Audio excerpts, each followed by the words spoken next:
Hello po mga ka-farmland, nandito po ako sa property, located pa rin po dito sa San Pablo City, Laguna. So ito po ay malapit po sa Alphamart. Yan po yung pinaka right of way niyan, estimated mga 3 meters lang po yung wide. So ang layo po niya sa Alphamart ay mga 150 meters po. Then nandun na po yung National Road. Ito po ay daan papunta po dito sa property na 3,791 square meter. At ito po ay may pader na bakod dito sa front tsaka po gate. May gate na po yan at yan po ay may bakod na barbed wire. Ito po ay 1,300 pesos per square meter. Ayan po, may bakod po na barbed wire. Clean title po. Buhay po ang nakapangalan sa titulo. Ito rin po ay may kubo at meron na din po itong linya ng kuryente. Meron din pong linya ng tubig.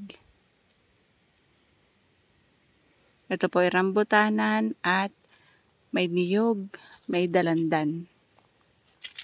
Meron po isang punong malaking mangga. Ayan. Ito po ay meron po silang CR tsaka po kusina. Ayan po yung boundary.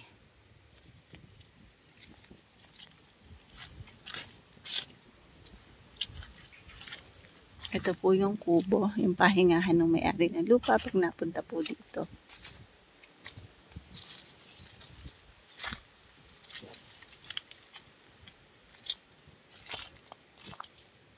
Rambutan, papaya, lansones, niyog. Yun po yung tanim dito sa property. Meron po ding dalandan, chiko. Wala lang po akong nakikita pa na lansones.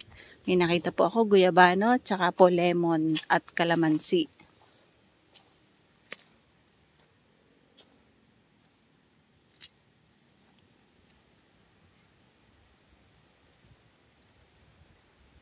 Ito po ay located po dito sa barangay ng Dolores. Ito mga ka-farmland ay estimated po na layo po sa pinaka-town proper ay mga 2 kilometers. Ayan, meron siyang mga lemon. And then dalandan.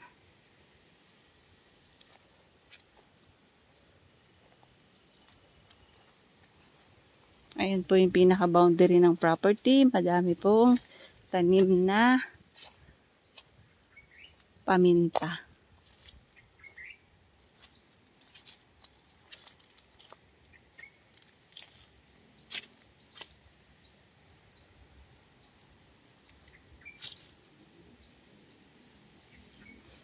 Dito po sa gilid ng property mga ka-farmland, malinis po. Tapos mountain view po ng Kalawan. At nandito naman pong part ang Banahaw. Ang lapit po nito sa Alphamart ay 150 meters lang po. Magandang property mga ka-farmland kasi po madaming tanim, may bakod na po, may gate, clean title, at saka po maliit lang po yung sukat. So para po sa mga naghahanap ng mga small cut lang po, baka ito po yung swak na sa hinahanap nyo. Ang presyo po nito mga farmland ay 1,300 pesos per square meter. Slightly negotiable po yun.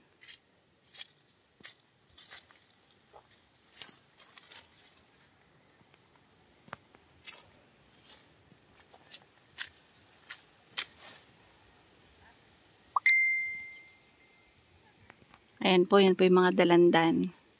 Dalandan. Tapos mga rambutan. Ayun, may nakita na po akong isang lansones. So may lansones po dito sa area. Iisa nga lang po yung nakita ko. So maganda itong property mga ka-farmland at patag din po ito. May mga fruit bearing. Tsaka po malapit po ito sa bayan.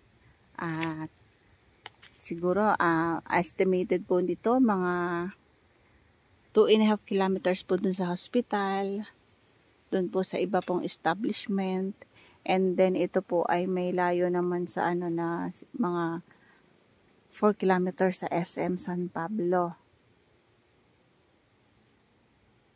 Patag po ang property, madami pong fruit bearing, konting linis lang po ang kailangan. So, hindi lang po na-maintain ng may-ari ng lupa, sobrang busy niya. Itong mga kaparmland po ay titulado. So, buhay po yung nakapangalan sa titulo. 1,300 per square meter. At ang sukat po nito ay 3,791 square meter. Meron po itong mga lemon, rambutan, dalandan. May nag-iisang lansones akong nakita. Yan. So, ang property po ay nandun po yung boundaries. Bakod. Dibot po ng bakod na barbed wire. Tapos sa front po, ito po ay may gate at may pader. Yan po mga rambutan.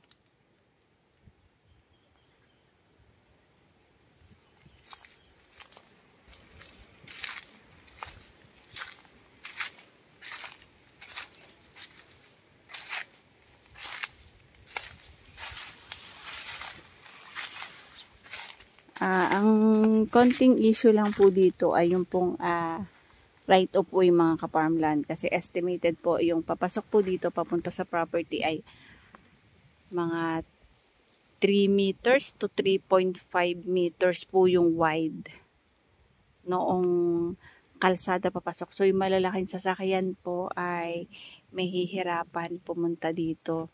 Although kaya pero talagang dahan-dahan.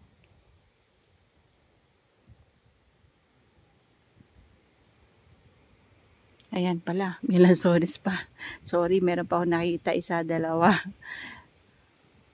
tatlo. Ayan, tapos mayroon pong mga bagong tanim na mga nyog. So, ilang years na lang po, mamumunga na po ang mga nyog na yan.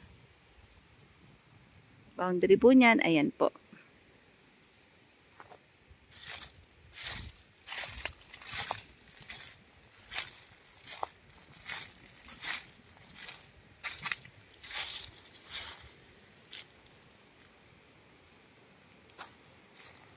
Hanggang dun po yung property.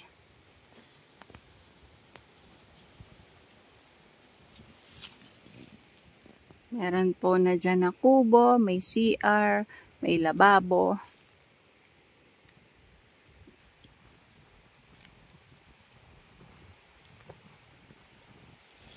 Maginhawa po ang location na ito mga ka-farmland kasi ang daming puno. Kung mapapansin nyo mahangin. Tapos ang dami po ang lalaking puno. Kasi sa kabila po, sa labas ng property, panay puno pa rin po.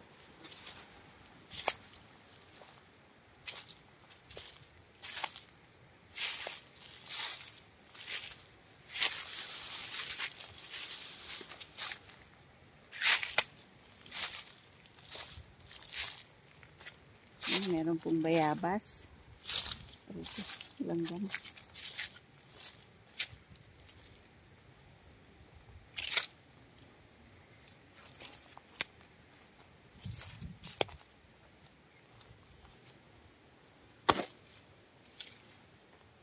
Ayan po, may puno po ng mangga.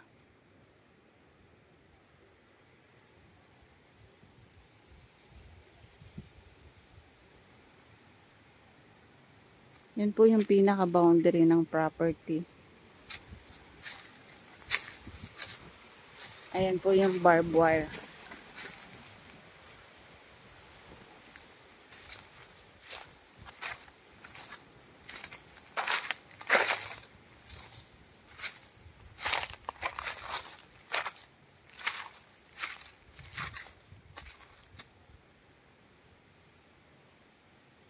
Yan lang po yung pinakasakop ng property.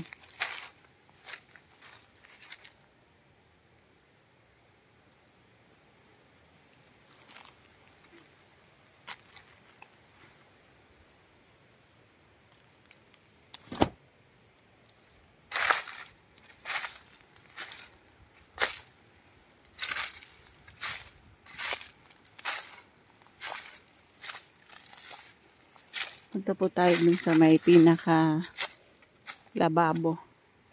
Kubo, lababo.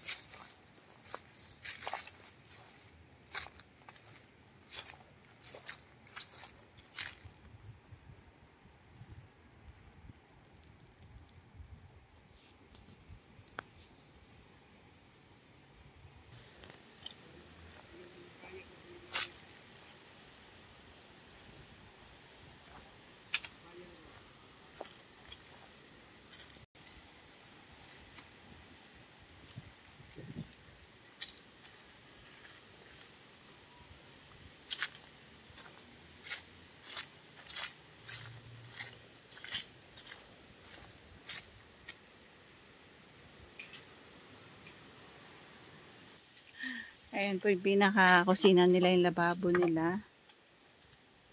At ang kagandahan po yung lababo ay ginawa na po nilang itlogan kasi wala pong nakatira. Oh. May naglilimlim po ng manok.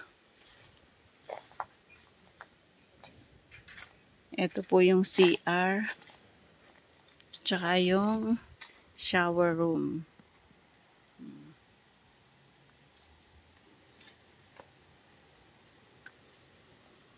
Wala nang nakatira dito sa farm. Ayan, may mga avocado pa po, kamyas.